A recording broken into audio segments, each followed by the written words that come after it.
Original.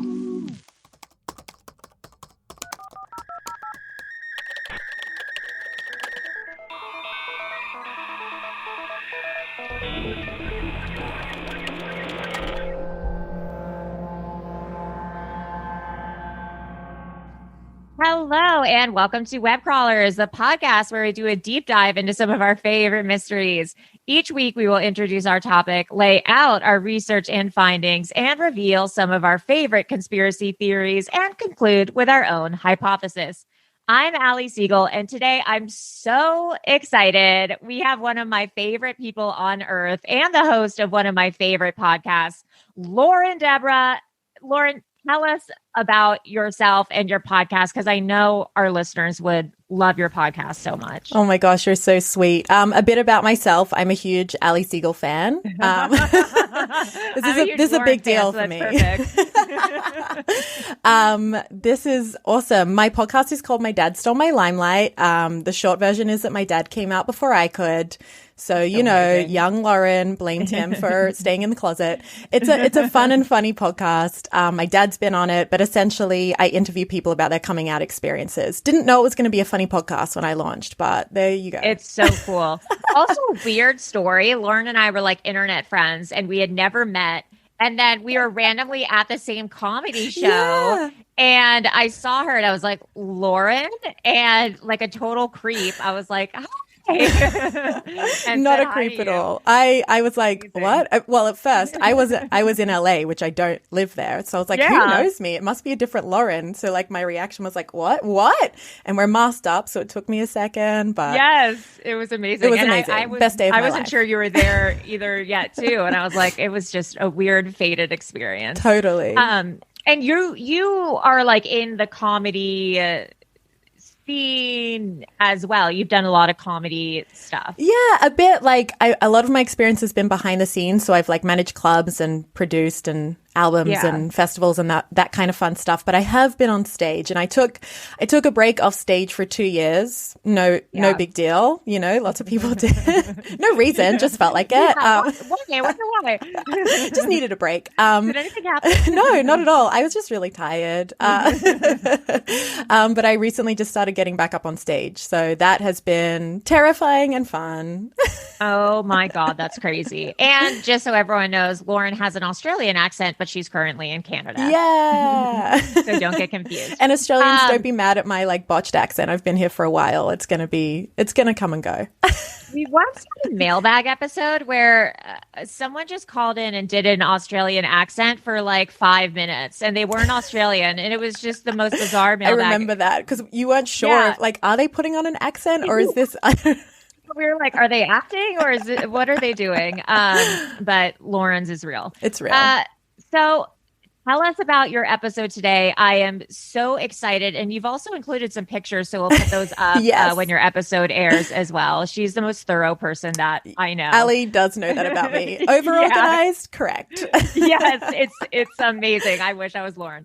All right. Well, as we say, let's get into it. Oh my gosh, what a thrill. Can I quickly shout out my sister? I know that's weird. Oh my gosh, shout out anyone you want. Okay, my little sister, Emily, who I affectionately call Elmon, since we were kids. I don't even remember why. Binges web crawlers. Like, we discovered it at the same time during like the start of the lockdown. She's in Australia. And I just want to say that right now she's like finishing up her placement at uni. She's doing like up to like 300 hours of her 500. She's the first person in our family to go to university. She put herself through university by working full time. She's a badass, but she listens to this show, and I tried to get her to co-host with me, but she was too scared. Sorry for calling you out, Elmon, but you're amazing. And I just want to say I love you. And now your name is on the pod.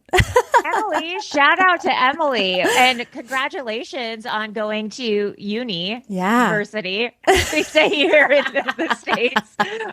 What is she studying? She's doing social working. Social working? Yeah, that's why I didn't go to uni. Social work? Oh my God. I always want to definitely get into more social complex work. than that. She's smart. I'm in awe of her. You're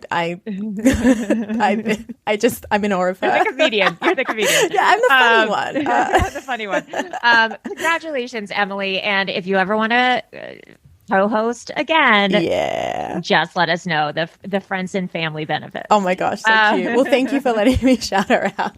Oh my God, that was awesome. But the episode today I'm doing is on an Australian thing. I wanted to keep it in the homeland. I guess I'm feeling a bit homesick. Yes. But you've also already covered two of my favorite Aussie things, which was the dingo ate my baby and I tried to eat my husband. They're the two most the two classic Australian. The three things we're known for, those two and Steve Irwin. Dingo ate my baby, I ate my husband, and now this. And now this, which maybe I should give a shout out to my other sister who obsessively watched true crime documentaries with her husband, Why Her Children Nap. I love that. And she's the one who gave me this. I was like, I'm too scared to do the research. What should I do this on? And so she gave me, and then I went and researched it. So I love that that's how she relaxes from like a break from her kids is like true crime. It's like, my kids are finally napping. I can watch my murder. Totally. Time to unwind, put my feet up. And does it with her husband. Like, this is how we love each other. That's so cute. But so I discovered, which I think a lot of people that listen to this podcast do, that while researching this, when she gave me the topic, thank you, Karen, that I was like, oh, I only consume this kind of content through web crawlers, and I am such a chicken shit.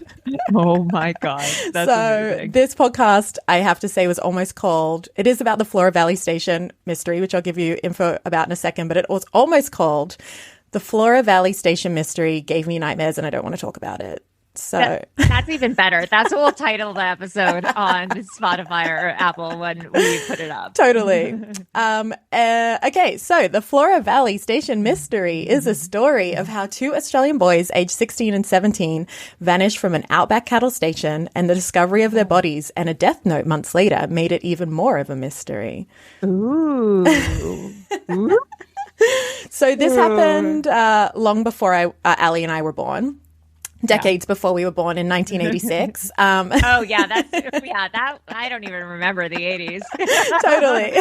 Yeah, what? So in 1986, two boys, James Annette, who was 16, and Simon Amos, who was 17, excitedly and separately, that's important, they didn't do it together, answered an ad for work up in the Kimberley as jackaroos at Flora Valley Station. Ooh. So the ad called for young boys aged 16 to 18 and no experience was required, which is suspect already. Yeah, I have to interject. Yes, for please. those who don't know, what's a jackaroo? Oh yeah, you know what? Good point. I did define this later in the doc, which it would have made sense to do it now. So the job title is called jackaroo, which when I Googled it, I found out the feminine equivalent is jillaroo, which is oh my God, which is ridiculous on so many levels. Yes. Like the two genders, jackaroo and jillaroo. Yeah, that's like, come on. So amazing. But anyway, a jackaroo works on a sheep or a cattle station, basically as a trainee to get experience to hopefully one day like become a manager or an overseer of these stations. So just making sure everything runs smoothly. And they get paid really little because they're like trainees. So these boys got paid $100 a week, which is, I mean, it's the 80s, but also not much for the conditions that they worked in. Yeah. I also, side note, Ali did say there were photos. James was apparently 16 and he looks 30 in my opinion. And Simon was 17 and looks 11. So I don't know if that's the 80s or something. The 80s are a weird time. Yeah, totally. Also, I can never tell ages. I've looked 30 since I was 15 years old. And then you just stopped aging. And then I stopped aging and I'll never age again. Exactly. You're a witch. We know. Yes. So James was from a remote area in New South Wales, which was 4,000 kilometers away from the station. And he arrived in July. He was described as struggling at school, wanted to be financially independent, and was said to be thoughtful and dependable. And Simon came from the city of Adelaide and arrived a month later. And people described him as cheeky and outgoing. Ooh, cheeky boy. And so the area that they're in is the Kimberley. So people who don't know that, it's Western Australia's sparsely settled northern region. I didn't write that line, in case you couldn't tell. Thanks, Goog. It's known for large areas of wilderness defined by rugged ranges, dramatic gorges, and largely isolated coastline. I am a writer and I couldn't write that line. So the job was to work. I mean, that's National Geographic style. Totally. Wikipedia, I think, maybe? Yeah. I don't know. So yeah, they were working on the remote cattle station. The conditions they were forced to work in weren't great. When they arrived, the cattle industry was going into, or maybe was already in, maybe I should have found that out, a depression. So that's why they were hiring like young, inexperienced workers to save money. They're like, we'll hire anyone. Yeah, totally. Let's exploit whoever we can. So the place that they were working was cutting costs where they could. So the accommodation was super basic and unhygienic. Apparently raw sewage was reported to come up through the shower floor when you flush the toilet. Several documents told me that. Okay, side note. This is just a personal story about raw sewage. Please. And it's just slightly. I've had people working in my backyard for the past few weeks, and I have like a back office, and I've been letting them use the toilet in the back office. And the other day they were like, oh, by the way, the toilet's clogged. And I assume like maybe it was just like too much toilet paper or something like that. I went in the back yesterday, and there is brown water coming out of the toilet and the shower. No. And I was like, oh, this is not a clogged toilet. These men have destroyed my bathroom. I don't know what they've done that back there, but they have destroyed my toilet. That's my so raw sorry. Story. Yeah, it was really gross. So I called Roto-Rooter, and they're coming tomorrow morning. You called what? It's like an American company, and they have all these commercials that are like have a jingle. Oh my gosh! Yeah, it's like Roto-Rooter, and they're like just plumbers. They're like the most standard plumbers you can get. Hey. Whatever it takes. Whatever it takes to get the brown water out of my back Oh my house. gosh. Well, best of luck. Blessings to you and your home. That's terrifying. Anyways, back to Australian raw Ali's sewage. fate has been as dark as James and Simon's has, is what we've learned. I really relate to this whole story. Yeah, exactly. This is about me now. Of course. Main character. I get it. Always is. Absolutely. Yeah, main character syndrome. Well, Ali, let us know if this also happens to you. Do you get electric shocks from switching on lights in your house? Yeah, all the time. We need lots of handymen in Ali's home ASAP. Yeah, please, ASAP. The beds were fold-out spring beds with like really thin mattresses. The windows appear to have no screens on them, et cetera, which in Australia is a big deal because there's insects and all that fun stuff. Oh, gosh. So yeah. That is what they were living like, but needless to say, they were still really excited about it because this was their dream and they wanted to be independent, cool people. So a bit about Flora Valley. The manager of Flora Valley at the time was Giles Loader, and I Googled how to pronounce that, so no one come at me. I even wrote it out. You did. It said she has the like phonetic pronunciation written out. And so if I later in this episode pronounce it wrong, it was a mistake. Okay, so Giles Loader. Also living there was his pregnant wife, Vicky, who, as a side note, had several conversations with one of the boys, James's mother, who was concerned for his safety and had assured her that he would be well taken care of, that he wouldn't be left alone, all these kinds of things, because his parents were pretty worried. There was a governess, and more on her later, a cook, and a dozen stockmen. So that all the people that were there. Yeah. Pretty isolated. So James and Simon each had a radio to keep in contact with Mr. Loader. Let's just skip his first name. But there was little outside other support, super isolated, especially compared to where they were used to living, right? They weren't used to living in the outback. And most of the young, experienced boys that they hired never lasted more than 2 months there. Obviously understandable. I don't know if I'd even last that long. So as well as poor living conditions, it sounded pretty dodgy all around in my opinion. Yeah, I think so too. I agree. And at the time of his disappearance, James allegedly hadn't been paid for 2 months. So everything's feeling a bit dodgy.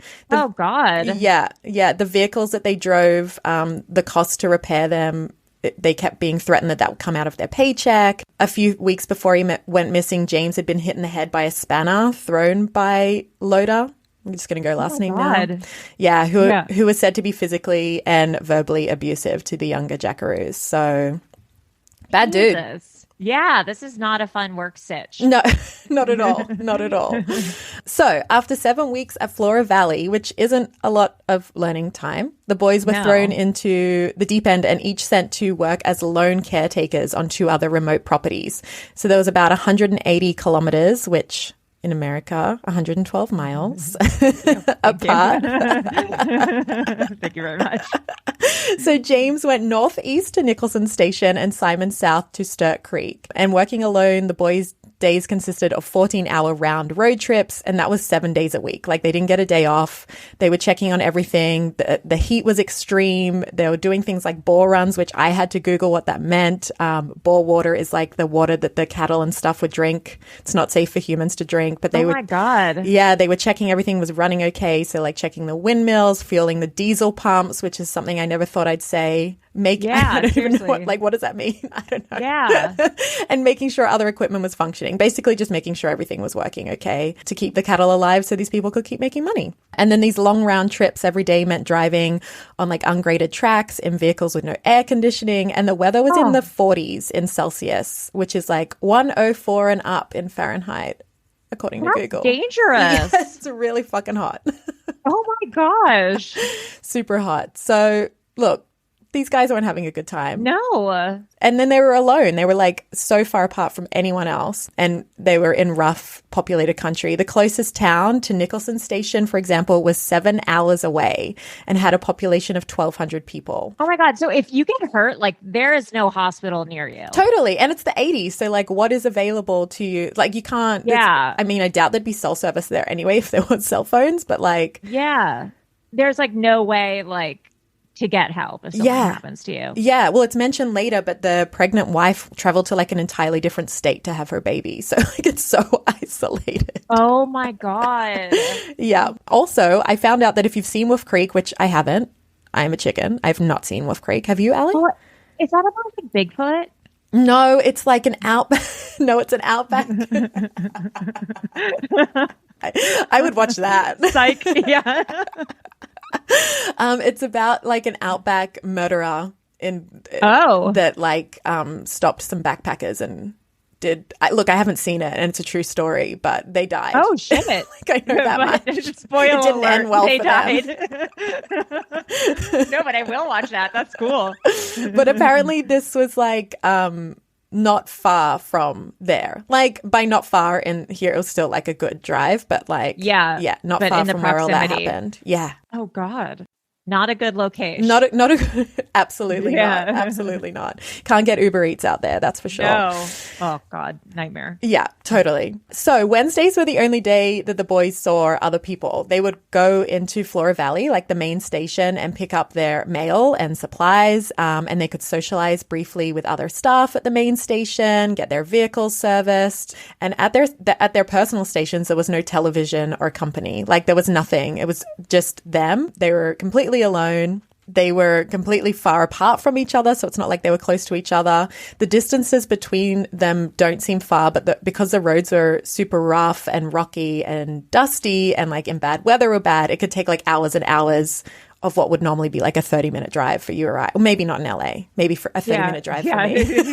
That would make you go insane. Totally. Like isolation in prison, like solitary confinement. Yeah. That's crazy. Yeah. And like no TV, nothing. Like what are you, they're teenagers. What are they doing? I was going to say, they're 17-year-old boys. Like, it's not like they're going to want to read books. No, you know? Exactly. Well, actually, in the photos, it's not one of these boys, but there is like a picture of one of the jackaroos and he's just laying there in his like little short shorts reading like, not a Playboy, but something, you know? Oh my God. I literally was going to be like, are they just jerking it alone all week long? Like, and getting paid $100 a week to do it. Yeah. Actually, this sounds great. Can I go work there? Actually, side note. I'll go to the Outback with a Playboy and $100 a week. I'm fine. Yeah. Oh my gosh. And Ali, I've attached a visual for you there so you can see how. I just clicked on that. This is so scary. It's really in the middle of nowhere. Yeah. There's nothing. I mean, it's just desolate land. Wild. So ridiculous. Yeah, this is crazy. I couldn't imagine being that isolated, and I'm from Australia. Like, I've never been to the outback, in case people listening hadn't figured that out already. Yeah. I mean, everyone probably had assumed you had. I think people who have never been to Australia think all of Australia is the outback. Right. Totally. That's not true. No, absolutely not. I have stayed far away from it. Maybe one day. But after writing this, no thanks. No, thank you. Yeah. Hard pass. Okay, so this is where, if it wasn't already, it gets a bit fishy. So on the afternoon of Monday, December 1st, both boys missed their twice daily radio calls to the main station. So Vicky, who is the wife that we mentioned, used to be the one to answer these calls. But as I mentioned, she went to New South Wales to have her baby. So they had passed this task on to the governess, who I Googled what that meant. I was like, what's a governess? Yeah, what is that? Yeah. Her name is Teresa Stanfield Campbell, and she was just a 16-year-old girl that grew up on the thing. I don't know why. Like, does that mean her parents owned it? I don't know. I couldn't find that out. I imagine like a governess to be like a 50-year-old woman, right? Who was like yelling at everyone, and in charge, and in a high-waisted skirt, dressed, even though it was the 80s, she looked like she's on the 50s. School farm. Yeah. A high bun. Yeah. I envisioned a school marm, but a 16-year-old It's like Miss Trunchbull. Yes, that's exactly what I thought it was. That's what I thought too. But then there's photos of this girl, and she's like this 16-year-old, long blonde hair, having the time of her life, dancing around on their social activities. I'm like, what are you doing? Why are you the governess? I'm a governess. I'm the governess of Webcrawlers. 100%. Oh my gosh, Ali, this is a complete side note, but it's September, of course, so I watched Hocus Pocus last night. My annual viewing has begun. Yes. And I think Sarah Jessica Parker has big Ali Siegel vibes in that movie. And that's a compliment. No, I know. I've actually heard that before. So good. That's not the first time I've heard that. So good. I can't wait. They're doing the reboot comes out like October something, but Bette Midler's become a bit problematic. So she has. Yeah, but I'm still going to watch it. 100% still going to watch it. Yeah, still going to watch it. My roommates and I have already decided, because like a couple of us are away on trips, and it's like, you better fucking wait until I'm back. Yeah. Don't you dare watch it without me. That's so cute. Oh my God, I love that. Yeah, so Sarah Jessica Parker did follow Ali around for all of 2022 to character study the reboot. Yeah, she was what do they call that when actor like doesn't break character even when they're out of character? Oh my gosh, I don't know what that's called. I know what you mean. I'll think of it in like 40 minutes. Yeah, I'll think of it when we're done recording. Text me later. Get really annoyed. Yeah. You just send me the word. I'm like, what? Yeah, you're like, what? Okay. But anyway, this chick, Teresa, she was left in charge of the radios, which like weird. But then one day in late November, Giles, going for the pronunciation, Giles told Teresa to stay out of the radio room and never told her why. Like, no one ever found out why she wasn't allowed back in there. It's a bit suspect. Yeah. And then after that, this guy named Shane Kendall, a 24-year-old inexperienced jackaroo who was like quickly promoted to head stockman. Really weird. He was left in charge of the radios, but was given very little training on how to use them. And it was technically station policy to check the welfare of any employee who missed 2 calls in a row. And apparently, that's a good idea. Yeah, makes sense. Like, if that's their only connection with anyone, if you miss one, I think I'm going to be worried. Yeah. But yeah, apparently Shane did nothing about the missed calls. And by the time Giles Loader visited Nicholson on the 3rd of December, both the boys had missed 4 calls by that point. And oh my God. Yeah. And then to add to that, the purpose of Loader's visit was to repair a ball motor, and he wasn't there to check on them. So it's a little unclear whether Shane didn't pass this on or whether he did and this guy just didn't give a shit. Didn't care. Yeah. Oh my God. Yeah. And he said when he got there to Nicholson that James and the Datsun Ute. Oh, Ute. Here's a fun thing. Ute is like a pickup truck. Oh. It's like a utility vehicle, but because we're Australian, we abbreviate everything. Ute. Ute. Like ute. I'm going to uni in my ute. Jump in the ute. Let's go to the Barbie. I don't even talk like that. Yeah. I'm putting on an Australian accent. Yeah.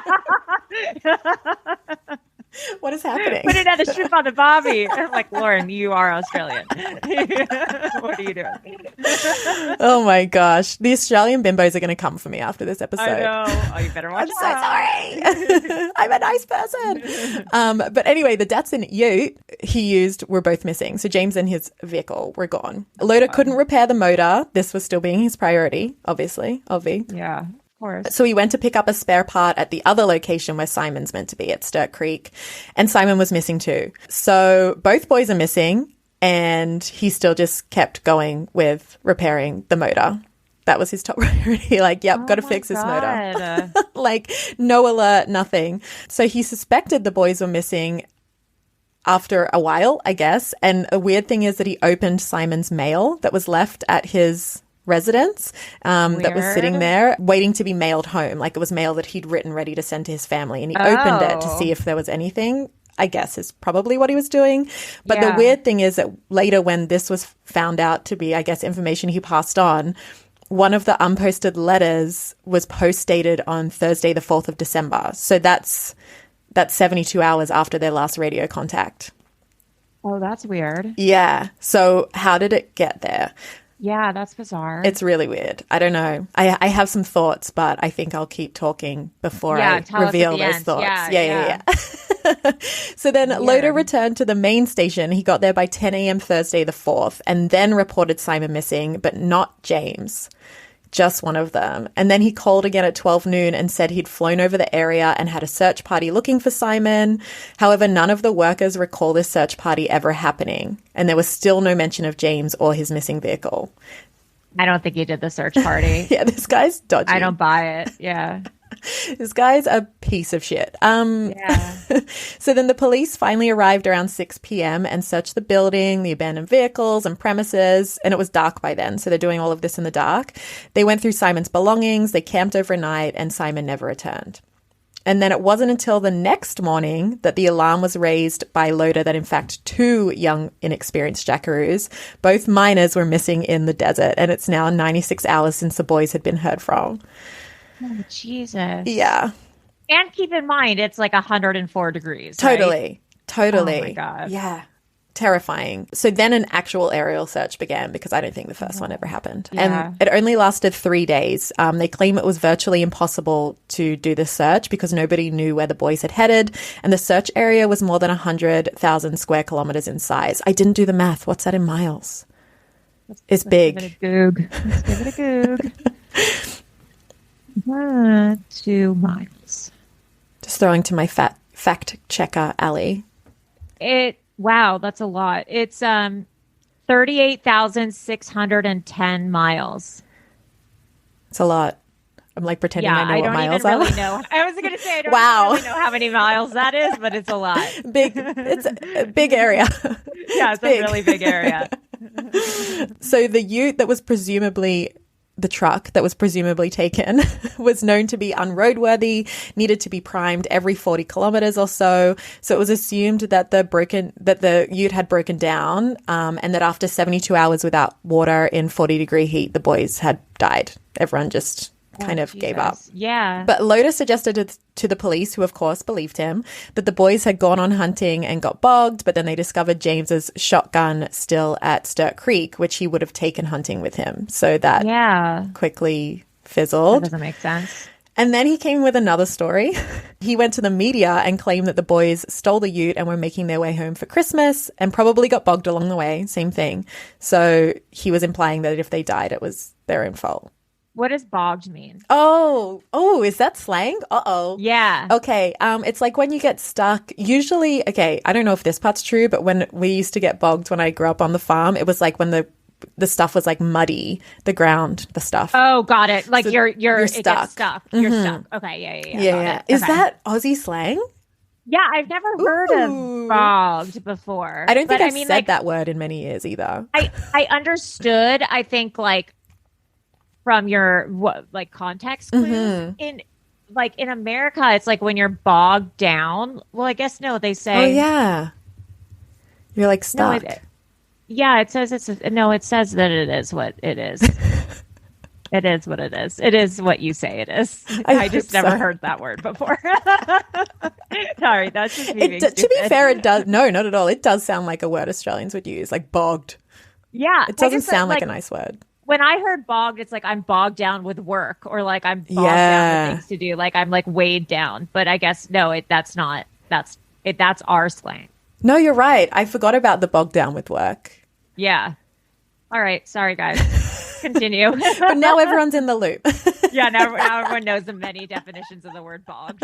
Yeah. If you have any others, let us know. Yeah, let us know. So yeah, then James's parents were skeptical of all of this, so they flew in to help with the search. But then I read that the police found them annoying. Quote unquote annoying, and didn't really listen to them when they requested more extensive searches. So that's great. Oh. Yeah, isn't it so annoying when your kids go missing?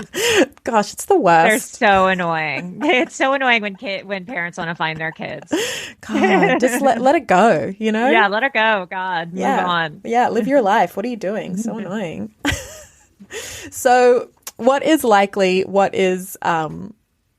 we think happened is that it appears the two boys met up on the night of December 1st, drove into the desert in an unreliable vehicle, and then no one knows why or where they were going.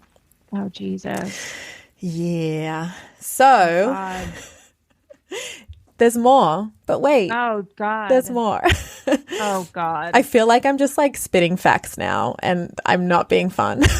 No, you're being very fun. I'm that's like what this is. Sweating and terrified because this story scared me so much. No, I'm on the edge of my seat. I want to know what happens next. I mean, I'm reading your doc, and a few paragraphs down, it says the word dingoes. So you're excited. I'm ready to hear what happens next. Throw a dingo in there. Yeah. So this happened in December, and it wasn't until April the next year that two bulldozer drivers discovered the ute bogged in sand dunes to the south on an isolated track. And it's the kind of land that Google, after a quick Goog, it told me that if you were driving a regular car, it would have felt like you were driving in water. Like that's how weird the land is. So there were clear signs that the boys had tried to jumpstart the ute. Jumpstart's a thing, right? That's universal? Yeah. Okay, good. Yeah. Remembering they were in 40-degree heat, 104 degrees. Yeah. And they had no belongings with them, which was weird. I think I missed that, but like all of their stuff was left at their place. Yeah, so they left like their wallets, they left their cash, they left the letters, they left everything. So the drivers discovered that an SOS made out of spanners, is that a thing? I think you call them wrenches. Is that the same thing? Wrenches, made out of wrenches was on the roof of the ute, and an arrow made out of rocks, tools, and twigs pointed north. That's what they found with the car. Poor guys. Yeah. So then 75 meters away, they found a shovel, and then another 4.5 kilometers, the remnants of a red checkered shirt was found. So... Oh, interesting. Yeah. Okay, so they tried to walk somewhere. Yeah. So when these drivers found this, that's when they alerted police, and then another search was made, and they found an abandoned campsite about 19 kilometers north of the ute. So yeah, it was clear the boys had traveled and then made a camp, and nearby was a line of human bones. Oh, God. Yeah, which was later, no fun. Yeah. They later determined that those remains were Simon Amos, and there was a bullet hole in his forehead and a rifle was nearby. Oh, Jesus. Yeah. And Simon's remains had been disturbed by dingoes. Sorry, the dingo thing wasn't more exciting, Ali. Yeah, I know. And wild dogs and camels, which was news to me. Didn't know there was camels there. Am I the worst neither. Australian? That's insane. Yeah. Oh, my God. Camels in the outback. That's bizarre. Yeah. I mean, makes sense. Good place for them. But also what? I didn't know that. Do you know in my hometown there's my first job was at McDonald's, and it was a McDonald's Express, which was like on the corner, like open window version, like just walk up like a kiosk. And so it was downtown. So like all of the cars would drive by, and in my hometown, you can like get camel rides on the beach. And they had this, they had this like car as an advertisement that would go through in like holiday periods. And it had like this giant camel on the roof, and it would drive. It would do laps of the town playing their like jingle really loud. So all day at work, you'd just hear, hey, hey, hey, ride a camel today. Just over and over. That's the best song I've ever heard. That's literally the best song I've ever heard in my life. It's not. There needs to be a real recording of that. I tried to just Google Australian camel car and nothing came up. But I would love if anyone has a picture of that camel car, I would love to see it. Port Macquarie. Oh no, I'm revealing where I grew up. Sorry, I don't live there anymore. Port Macquarie. It's okay. I'm just more embarrassed. It's not a secret. I got out. If I Google it, just pictures of the actual thing come up. Let's see. Car. Like, I wonder if the car even runs anymore. It was pretty beat up at the time. Nah, dude. Not finding anything. Funny. Hey, but you can still do a camel ride there. Yeah, if you're from there and you happen to have a picture of this camel car, we would love. Yes, please. And also, hey, because we probably know each other. Small town. Yeah, and also, hi, you and Lauren went to high school together. Were you my first kiss? Hi. Yeah, you and Lauren definitely know each other.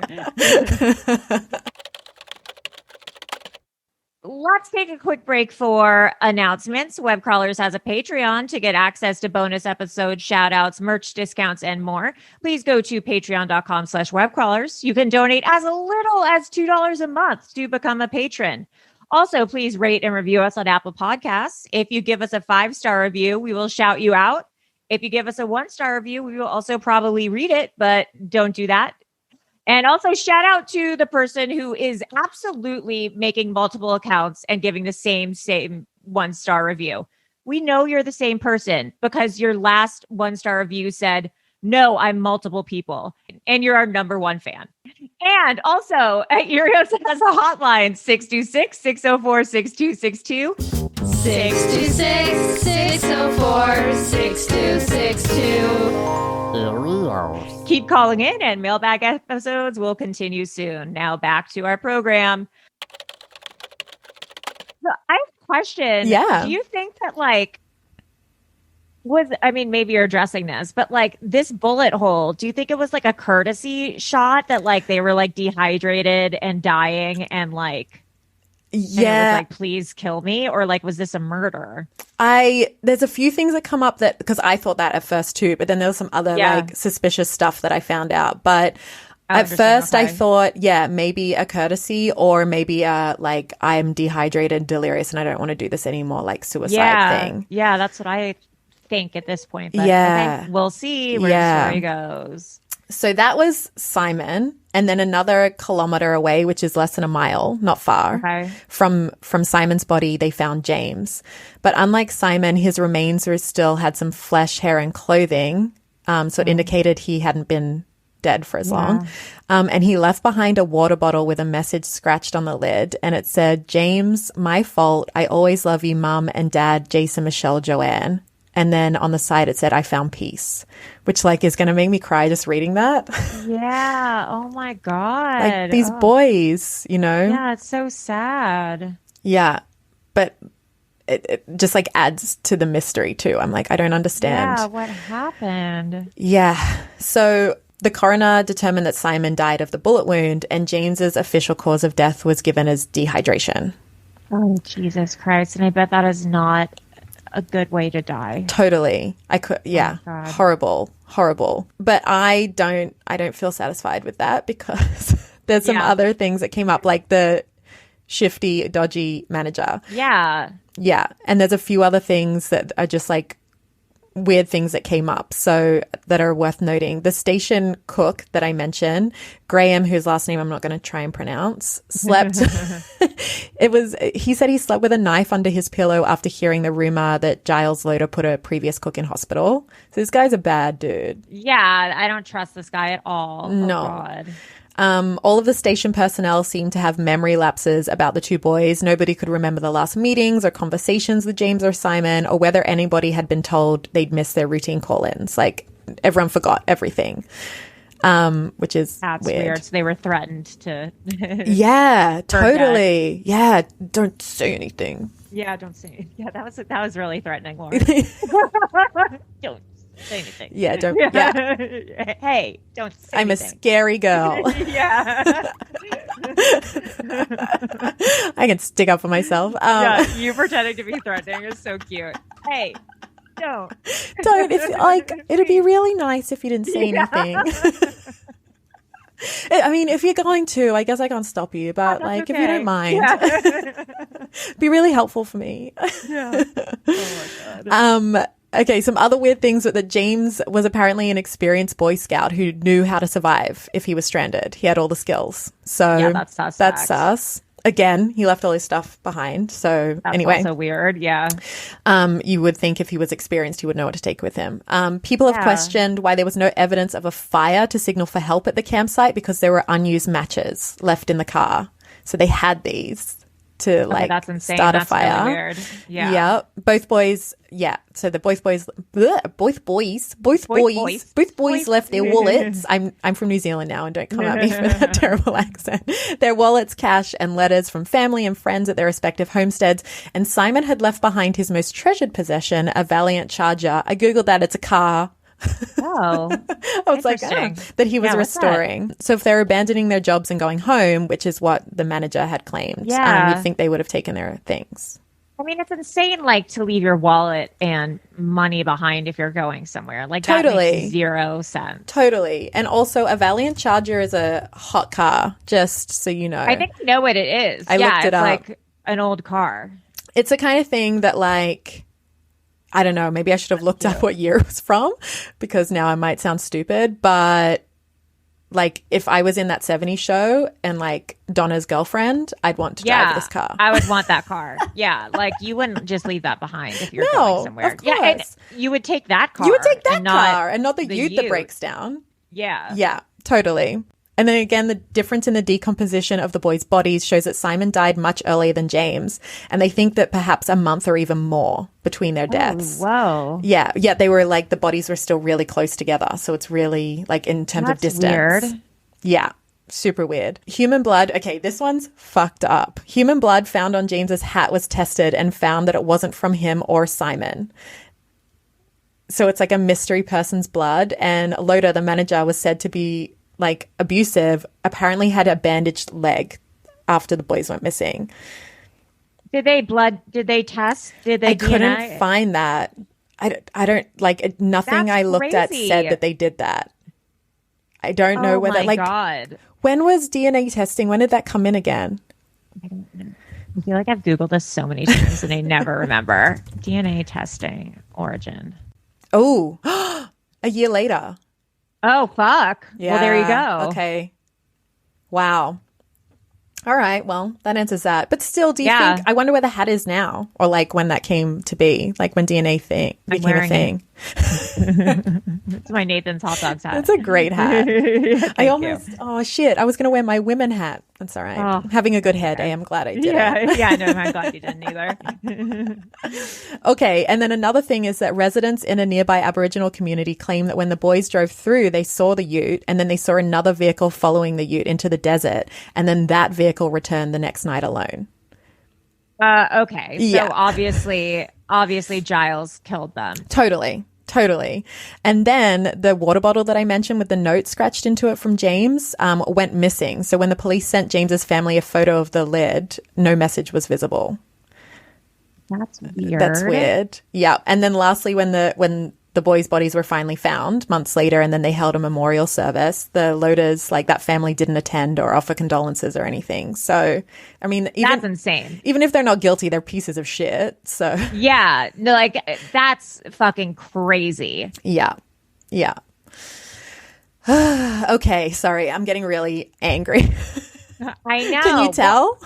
I'm also so confused about the month difference in their decomposition. Like that's so confusing. Yeah, like I think that something sketchy went on with the manager and that perhaps James was left there. Like Simon was killed and then James was left there or something. Yes. Okay. Yeah, that's smart. Maybe injured, which is why he didn't get very far. Maybe, I don't know, like maybe they fought and that's maybe then the blood was of the managers. And then if he was injured, he couldn't travel very far. I don't know. I just had a really gross thought. Oh, no. Do you think that James had to eat Simon to survive for a little Oh my bit? gosh, maybe.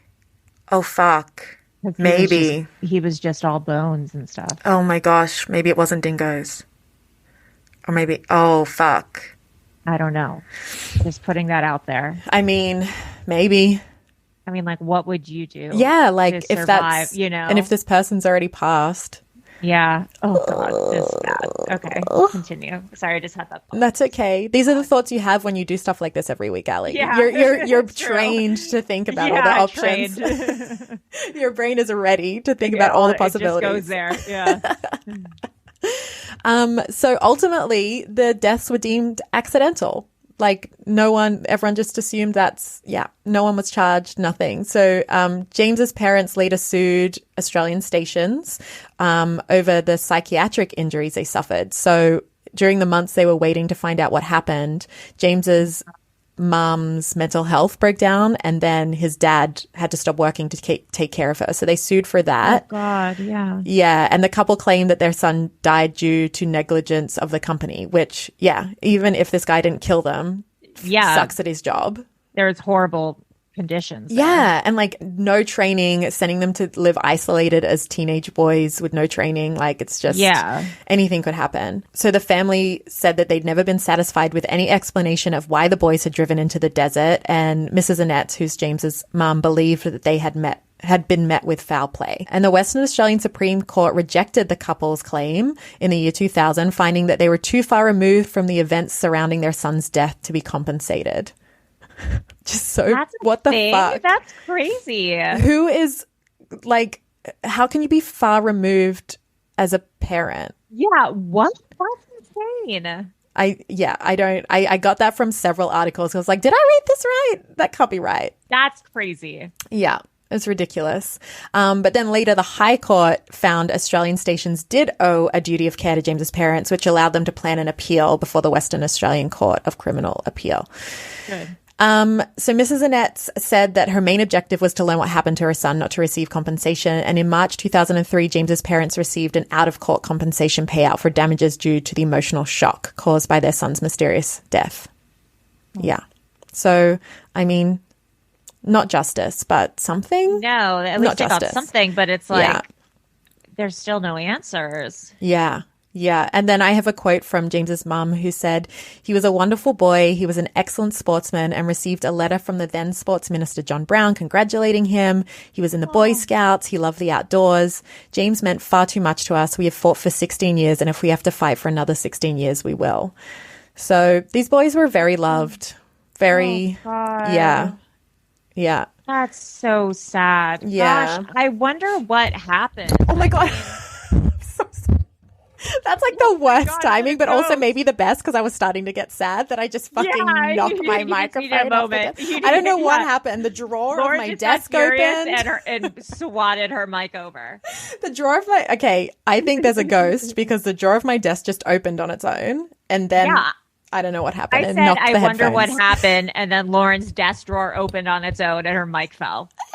So if that's not a ghost, I don't know what is. They're trying to James, Simon, are you here? Oh, I'm sorry. We're on your side, obviously. Yeah. I mean, I think that it's the guy Giles followed the I don't know, because why were they going out there in the first place? Maybe he was following them and was like by gunpoint or something, and was like, drive out here, I'll tell you when to stop, or I don't know. I'm just so confused. If you guys know or have a theory, if you guys know, if one of you is there and knows what happened, if you guys have any theories, please call in or email us and let us know what you think. Lauren, where can people find you on the internet? Where can people find your podcast, etc.? Oh my gosh, you're so sweet. Thank you. My Dad Stole My Limelight is available wherever you can listen to your podcasts. I don't have social media anymore, so you can't find me there. Oh, yeah, queen. Oh my God, what a move. I love that for you. That's right. I still have my podcast social media, so I can still lurk my exes. Great. I just was curious. Where there's a will, there's a way. And then I write a Substack as well, which is just Hi Lauren Deborah on Substack. So that's a weekly blog where I talk about, I call it the digital journal of a chronic oversharer because I love to share all my things. Oh, I love that. Well, Lauren, thank you so much for coming on. And Elmon. Yeah. Oh, you're so Elmon? cute. She's going to cry. Ali said my name. Congratulations on uni, and social work is such an honorable trade. So good for you. I always wanted to get into social work, but I did not have the fortitude for it. So good for you. And Lauren, we'll have to have you on again. And everyone listen to her podcast. It's so great and it's moving and inspirational. And she has like a different guest on each week to talk about how they came out and what it was like for them. And it's really awesome. Oh, thank you. All right. Well, this is Lauren and Allie, the school marms. No, not school marms. Governesses. Governesses. I was about to say mistresses. The governesses Either of the governesses of web crawlers. Thank you for listening. Bye.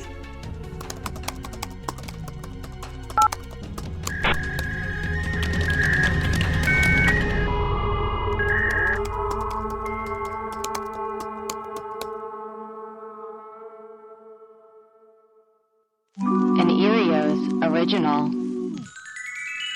Powered by Acast.